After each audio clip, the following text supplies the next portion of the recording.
For my final Shrouded Fable early deck preview, I saved the best for last. Pecharunt EX featuring the Loyal 3, except sometimes it doesn't always play all 3 of the Loyal 3. That's kind of a long name for a deck, so maybe we should just call it Poison Pals or something. Whatever the case, Poison Pals is the only new deck coming in Shrouded Fable that appears to have a chance at affecting the meta. Pokécobbook did a quick tier list for Shrouded Fable and didn't include Pecharunt.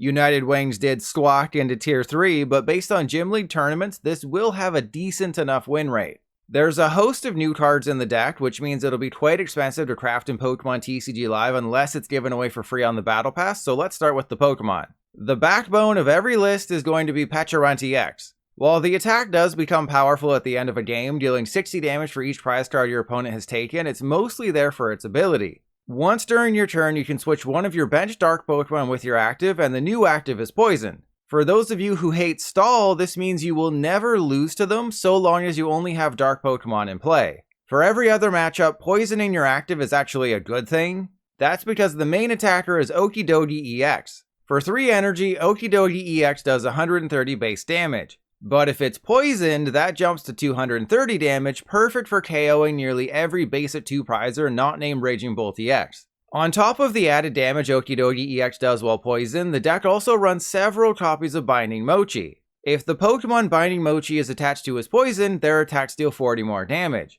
So you have a 250 hit point basic that can deal 270 damage for 3 energy fairly easily. Yeah, that 250 HP will be whittled down due to poison, but you could always pair it with the baby Munkidori to heal and spread. Or chuck in a Brute Bonnet with Ancient Booster to poison their active as well, chipping away at higher HP evolved Pokemon. And then there's the Big Daddy Monkey, Munkidori EX. I wasn't very high on this card to begin with, but winning lists are playing at least 2 copies and some as much as 4. If you have Pecharunt EX in play and Munkidori EX gets knocked out by damage from an attack, your opponent only takes 1 prize card for it. That's decent. I just worried about the low damage output of 190 for its attack, plus the whole needing 3 energy thing, and how 1-hit KO moves and damage counters ignore the ability. But if you're looking for effectively a single prize attacker, it seems to be performing better than I anticipated.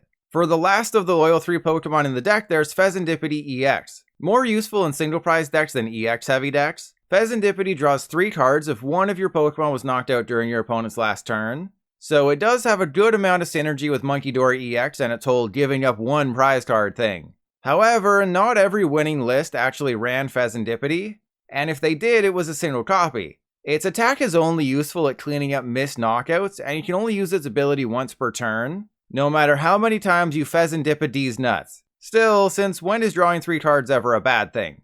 Okay, we've covered the Pokemon, but the 2 main attackers each require 3 energy. So how exactly do you get energy into play? 4 Dark Patch is a no-brainer, and Okidogi's first attack accelerates 2 energy from deck at the cost of poisoning itself, but that's not enough. So the list also runs 4 copies of Janine's Secret Technique. Sort of like Professor Sada without the draw 3, except not really, Janine attaches a basic darkness energy from your deck to 2 of your darkness Pokemon.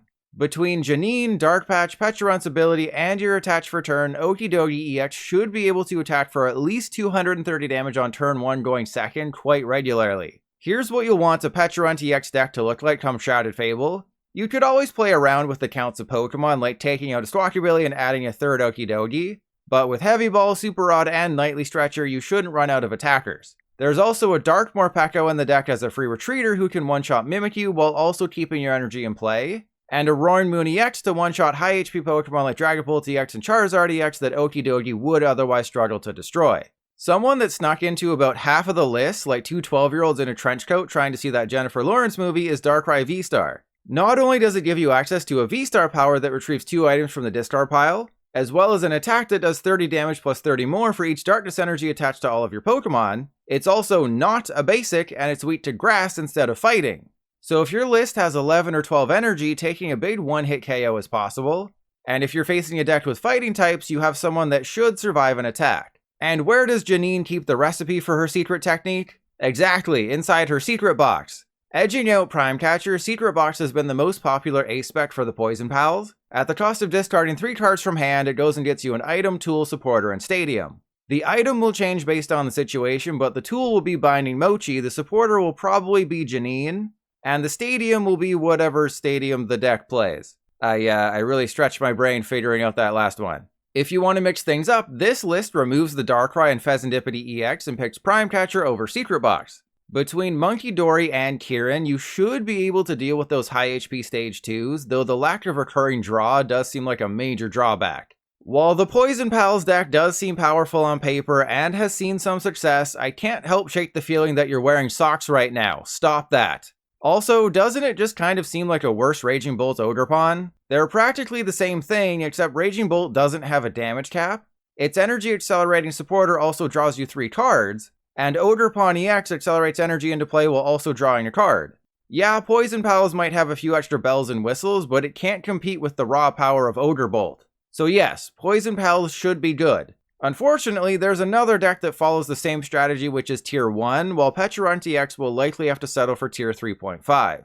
Ultimately, it looks like Shrouded Fable will be a little weak when it comes to brand new decks. Old decks will definitely get some buffs though, and single prize decks will trip over their bare feet to include a copy of Fezandipiti EX. Stay tuned for lots more Shrouded Fable content as we head into July. Until then, let me know what you think of the Pecharunt deck in the comments.